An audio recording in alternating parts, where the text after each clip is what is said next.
భక్తివర్ణ ప్రేక్షకులకు శుభోదయం. 7/5/2025 స్వస్తి శ్రీ చాంద్రమానం విశ్వావసు నామ సంవత్సరం ఉత్తరాయణం వసంత ఋతువు వైశాఖ మాసం శుక్లపక్ష దశమి బుధవారం.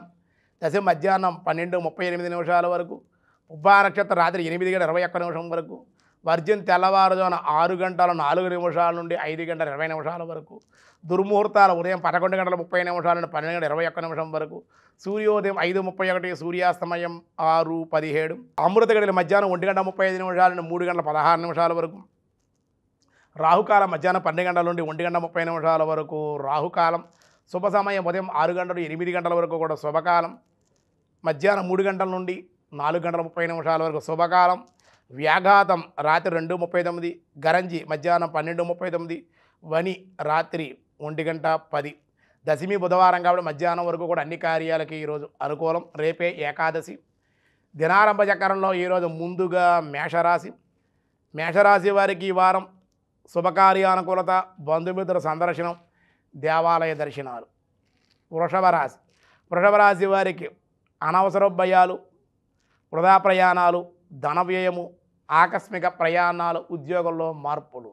మిథున రాశి వారికి అధికార ప్రాప్తి, మృష్టాన్న భోజనాలు, కార్యసిద్ధి, వాహన యోగం. కర్కాటక రాశి వారికి దేశాంతర ప్రయాణాలు, బంధుమిత్రులతో విందు వినోద శుభకార్యాల్లో పాల్గొనే అవకాశం, ధనవృద్ధి.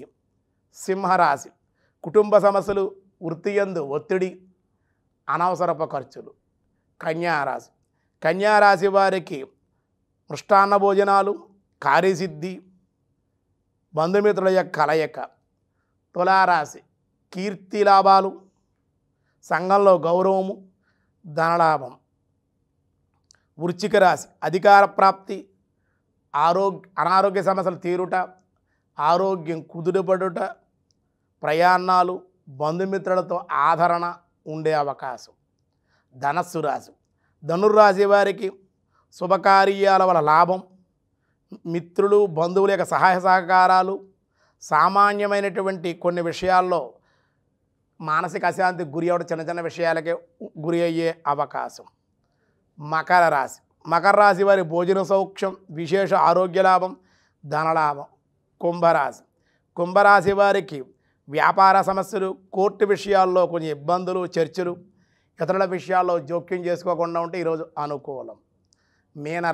మీనరాశి వారికి రుణముల తీరుట, సామాజిక న్యాయం, జాయింట్దారులతో వైరము, స్వల్పంగా మానసిక ఒత్తిడులు ఉండే అవకాశం ఉంది.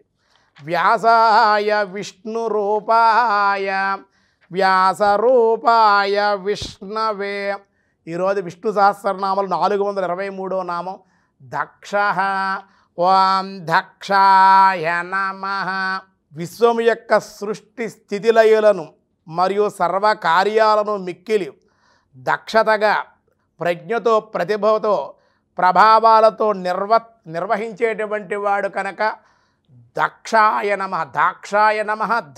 దక్షుడైన అర్హుడు అని విశేషమైన నామంగా పరమాత్మని ఈ సృష్టించడానికి కానీ, ఈ సృష్టిని కాపాడటం కోసం కానీ, ఈ సృష్టిని పునః లయం చేయడం కానీ, పునః మళ్ళీ తన ఆధీనంలో ఉంచుకుని సమర్థవంతంగా నడిపేటువంటి నాయకుడు పరమాత్మ ఈ లోకంలో.